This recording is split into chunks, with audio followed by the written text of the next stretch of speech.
Good morning, everybody. It's great to be here.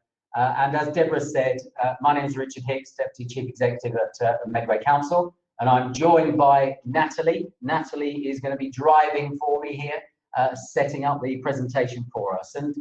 And whilst, of course, the pandemic is casting a shadow over everything we're doing at the moment, and in no way am I belittling the catastrophic impact of the pandemic, there are signs that it is plateauing. And I think Kent and Medway has been in the eye of the storm, but there is evidence that perhaps that storm is moving now. And so I am going to be unashamedly upbeat during the course of this presentation.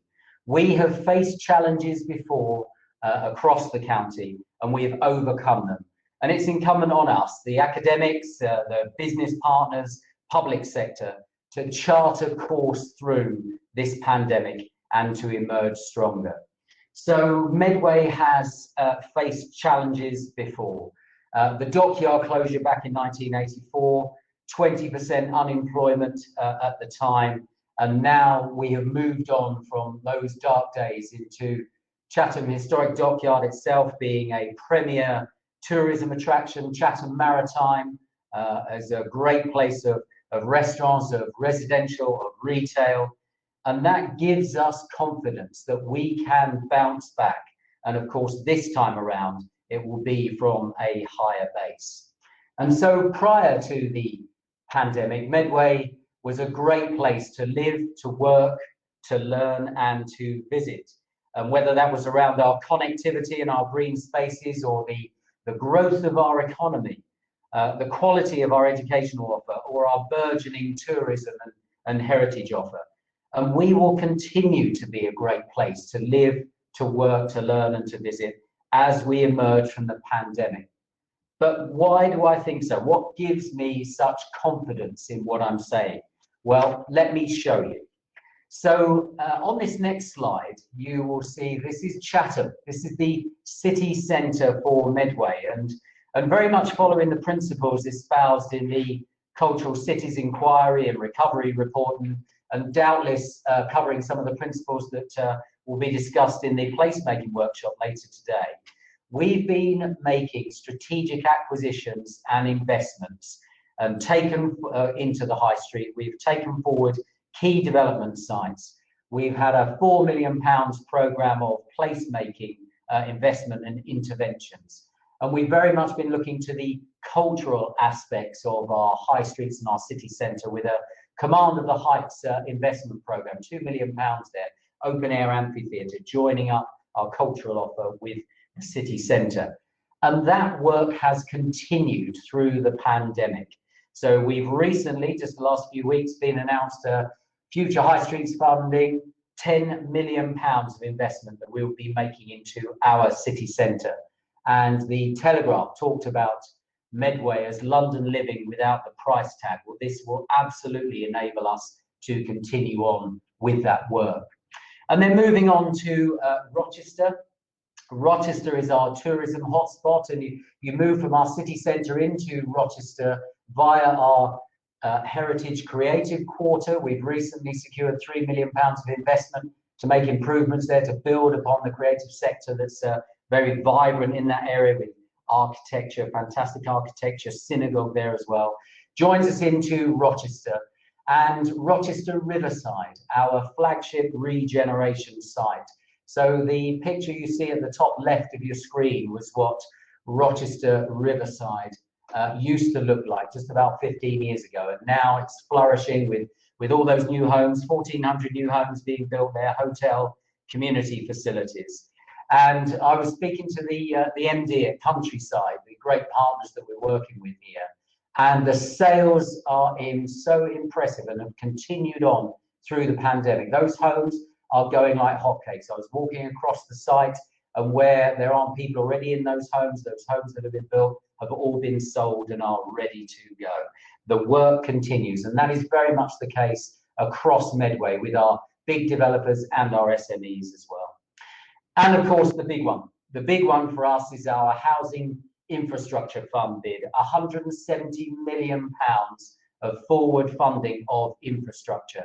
£86 million of road investment, £64 million on rail and a new train station, as you can see on the screen there, and £14 million in blue and green infrastructure. That will result in 10,600 homes being built out on the peninsula, unlocking the potential of the peninsula. And that money, that £170 million, will be spent by March 2024. And we are creating a new place there with homes, employment opportunities, and connectivity. We have used our time wisely during the course of the pandemic. We've completed all of the legals with government, and as anybody who works with government will know, that is quite a feat in itself. An army of lawyers have been working on this. We've begun the consultation with our local communities on this work, and we've undertaken a vast array of environmental pre-work as well to ensure we can deliver on that site. And throughout the pandemic, what has been really impressive for me is the remarkable resilience of business across Medway. And I have to say that is thanks to so many of our partners, and a number of them are here today. Invicta Chamber of Commerce, located in Kent, University of Kent itself with the Recovery Innovation Fund, and our partners at Kent County Council. I know Roger is speaking shortly. Our fantastic partners have meant that we have been able to provide incredible support for the economy across Medway. And whether that's our stalwarts of BAE or Delphi or Jubilee Clips or VT Rice, or some of those new emerging companies that we are seeing, like Dovetail Games, Fountain Workshop, Copper River Distillery, Amazon, AC Gotham, fantastic food produce growers. Our economic growth rate has been tremendous before the pandemic. Over the 5-year period in the run-up to the pandemic, we were outpacing on any metric the growth rates of the Southeast and national averages, and that will continue. 10 years ago, our economy was valued at 3.3 billion. It's now at 5.6 billion. And that work will continue with such projects as this one. So we've secured, thanks to Kent and Medway Economic Partnership and the LEP, and with the support of Kent County Council and Tunbridge and Moreland Council, we secured over £10 million of external investment to kickstart this £100 million project, Innovation Park Medway, that is all about the development and delivery of high quality commercial workspace. It will result in the creation of 3,000 high value, high GVA quality employment opportunities, setting quality public realm with spaces for collaboration.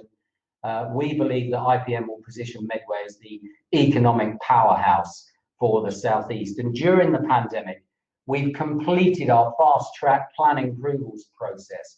We've reviewed the model to ensure that the kinds of facilities that we will be providing will absolutely fit for the new and emerging business practices as we all move out of the pandemic. And we will be able to provide what the market needs, reflecting those new working practices. And of course, the skills agenda is so important. So our anchor institutions, of which we are terrifically proud.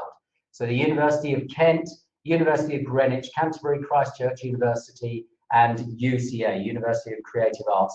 And I think our university should absolutely be applauded for the sterling work they're doing to continue providing learning opportunities for our young people. And our FE provision too, Mid Kent College, largest FE provision in the whole of the county.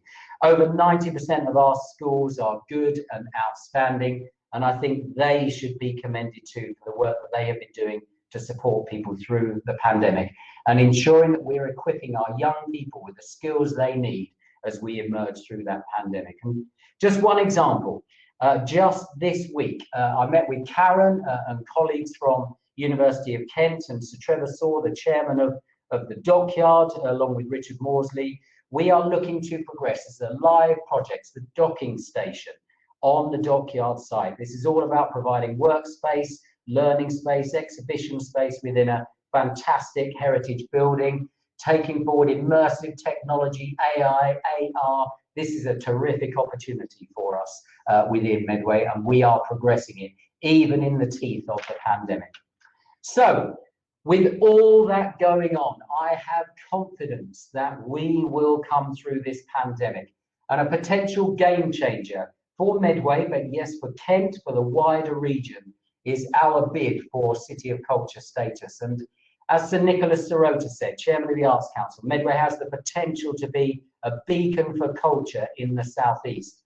And just reflecting on the pandemic, what are the things that have sustained us as we've gone through these ghastly times? It's been our creativity. We've resorted to literature, our green spaces. What do we yearn for in these times? We want to go to a football match. We want to go to a concert. We want to go to museums and galleries and theatres. We want to take on board our cultural offer.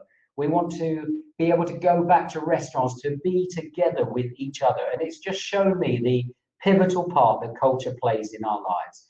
So during the pandemic, we've been working up our bid.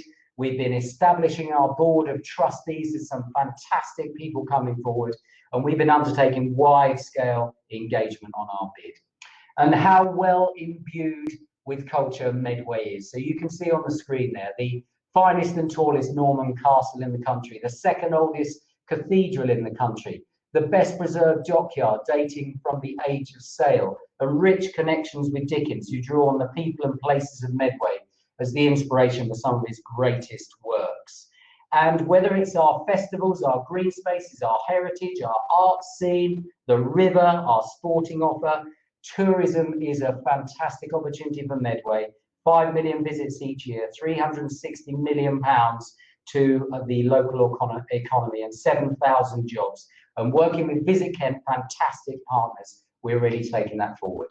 So just coming to a close, there are opportunities on our doorstep. London Resort, a global scale entertainment resort, twice the size of Olympic Park, 17,000 jobs, £5 billion of investment. They've just submitted their DCO, and I say to us all, let's dare to dream, let's get behind this fantastic scheme. And Medway is ready to play its part, whether that's as part of the Thames Estuary, and we're on the growth board along with Roger too, whether that's the Creative Estuary and Thames Estuary Production Corridor. So, friends, before the pandemic, Medway was a great place to live, to work, to learn and to visit. And working with partners, and a great many of you are here today, with a steely determination, Medway is a beacon for recovery. And once again, we will be a great place to live, to work, to learn and to visit. There was a memorable Kent Profile headline, banner headline, "The sky's the limit for Medway." And I am sure that Medway can be the blueprint for the county, for the region, for the country, for a return to growth. Thank you very much.